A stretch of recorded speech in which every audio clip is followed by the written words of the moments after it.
সিয়াম আহমেদ এক নারীতে আসক্ত। সিয়াম আহমেদের চরিত্র ফুলের মতো পবিত্র। সিয়াম আহমেদ বেস্ট বেস্ট বেস্ট অনেকে বলেছেন। সত্য কখনো চাপা থাকে না, এক নারীতেও আসক্ত না।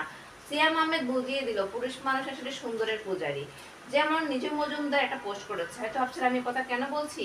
আমি আসলে অবাক হয়ে গেছি যে মানুষের মুখোশের আড়ালেও মুখোশ থাকে। সিয়াম আহমেদের মুখোশের আড়ালে আলাদা একটা মুখোশ আছে বা আলাদা একটা চরিত্র আছে, সেটা আমি যখন শুনেছি আমি পুরাই অবাক হয়ে গেছি। আমি আসলে অবাক, কারণ সিয়াম আহমেদকে আমি অনেক পছন্দ করতাম তার ব্যক্তিত্ব নিয়ে। তার যে চরিত্র খারাপ হবে সেটা আসলে কল্পনা করতে পারিনি, কল্পনারও বাইরে ছিল।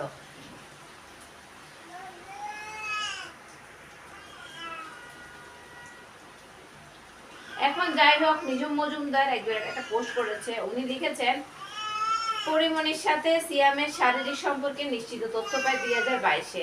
এক সাংবাদিক এটা আনে বানে লিখে বসে। এই 5 কোটি ভুয়া হিরোর ভয়ে প্যান্টে হিসু করে দেয়, মানে সিয়াম আহমেদ প্যান্টে হিসু করে দেয় ভয়ে। নিশু, অপূর্ব, মেহজাবি, লিনা আপা একসাথে বসি কি করা যায় ভাবি, এই নিয়ে চারদিকে তোলপাড় অবস্থা। এইদিকে আরো দুজনের সাথে তার সম্পর্ক নিশ্চিত তথ্য পাই। এইদিকে আইনের ছাত্র খালেদ স্যারের স্টুডেন্ট, অন্যদিকে বিভ্রান্তকর অবস্থায় যাতে না পড়ে তাই সাহায্যের হাত বাড়িয়ে দেই ছোট ভাই ভেবে। আমি তাকে লিখে দিই ফেসবুকে কি লিখতে হবে, ধামাচাপা দেই। সব ভুলে এখন আমাদের পেছনেই লেগেছে। আমাদের নেতাদের কেন গ্রেপ্তার করা হচ্ছে না সেটা নিয়ে সে আজ সরব।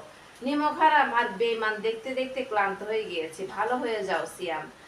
এখন কত চলি ওনার জায়গা থেকে পোস্ট করেছেন, লিখেছেন, কিন্তু এই যে জিনিসটা জানলাম যে শারীরিক সম্পর্ক ছিল পরিমণির সাথে, এটা আমি শুনে আমার হৃদয় ভেঙে গিয়েছে। আমি কষ্ট পেয়েছি জিনিসটা। আমি সিয়াম আহমেদের চরিত্র ফুলের মতো ভাবতাম, যে অন্যান্য নায়কদের চাইতেও আমি সিয়াম আহমেদের চরিত্রকে সবসময় পরিষ্কার, নিট এন্ড ক্লিন, সত্য স্বচ্ছ আয়নার মতো পরিষ্কার ভাবতাম।